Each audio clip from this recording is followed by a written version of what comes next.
Okay, it is Saturday, it is Friday, April the 17th, and what we're doing here is, of course, we're in Arlington, and we are going to do something that probably hasn't been done yet, and that is take some night pictures of the new Cowboy Stadium to kind of give you an idea of how pretty the stadium is at night with the lights inside.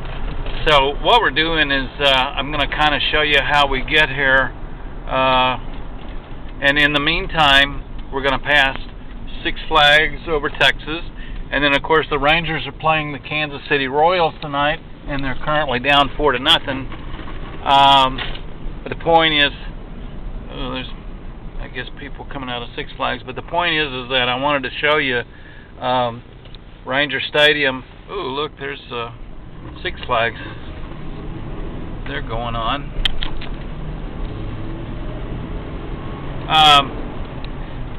Kind of give you an idea of what it is like here, what it is around here at night. Of course, there's the big roller coaster at Six Flags. Pretty cool. But basically, I kind of wanted to show you just what it looks like driving by both Ranger Stadium and the new Cowboy Stadium. And so in the meantime, instead of listening to me talk, let's listen in to the Rangers ball game with the Kansas City Royals. Whoops, let me make this light. And let's listen to the game while we go by the stadium. That's pretty cool, huh? And there is out number one. That brings up Billy Butler. Butler sharing time at first base and DH with Mike Jacobs. Tonight getting his fifth start at first. He's had 4 starts as the DH. Folks, remember that tomorrow after the game, country rock artist Jack Ingram will perform on the North Lawn. The concert will be immediately after the game. Here we are at Randall Mill. With your Ranger in ticket. Pitch to Butler way outside. It's sponsored by Big 96.3 KSCS. For tickets, call 972-RANGER or go to TexasRangers.com. One of our favorites, Jack Ingram, live after the game tomorrow night. There's the ballpark. Pitch is low and outside. And it's 2-0 on Butler with Mark Tian on deck with 3, 4, and 5 batters up in the inning. Part of the order for Trey Hillman's Kansas City Royals.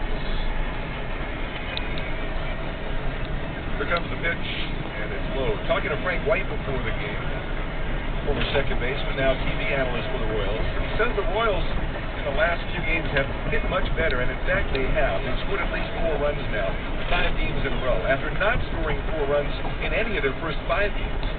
The pitch is in there for a strike. And over the last 4 games, they had scored a total of 23 runs. So the offense had shown signs of emerging from their slump.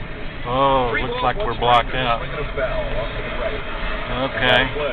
We're going to have to turn around, I guess. Or we're going to kind of have to take a diversion. Good start. They swept the Tigers in Detroit, but had a 12-game losing streak in May. Pretty much spoiled their season. They then played pretty well in the second half. Had a very good September. The pitch is low. That's ball 4. And that certainly raised hopes. They went 18-8 in September. After a clubhouse meeting in which the general manager, Dayton Moore, came down and backed his manager, Trey Hillman. It seemed to be a turning point for their ball club. But they had their 12th losing year in the last 13 seasons. Even though they moved up to 4th place, they finished out of the cellar, a game ahead of the Tigers, and had 6 more wins than the year before. They were 75 and 87. Mark Tian, 2 for 2, a home run and a single, takes low and away, left-handed batter. Hit one the opposite way on a 2-0 pitch over the 14-foot high wall and left, leading off the second inning. I'm going to have to come down here and then with 2 outs, take a ride. That is 3-run home run. Also the other way. The pitch swung on, fouled at the plate. That comes up and hits Tian in the right leg. Whoops. It's not going to let me go there either. For Canada in the World Baseball Classic. His father being Canadian. Okay. Was still able to win the second base job in spring training. President Alberto Cayasco, and now they wind up all 3 in the lineup. I'm have to really going to go around here to see the Cowboy Stadium. Short lead at first for Butler. He doesn't run very well. 4-0 Royals lead, and there's a swing and a dribbler on the first base side. Over to get it is Harrison. He shovels underhand at first. And Butler is retired. So that time Harrison, even though he falls off slightly to the third base side, was able to make that play on a roller. We're going to have to turn on division.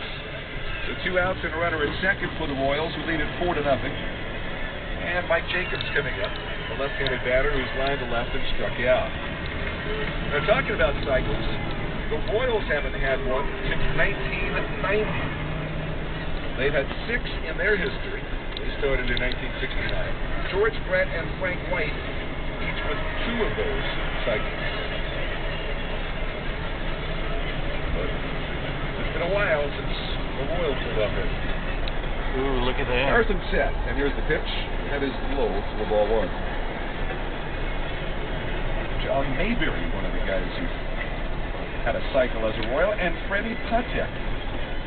Mayberry, let's see what we can find up here. Yeah. Freddie, one of the smallest. Well, it has to be the smallest, doesn't he, at 5'4"?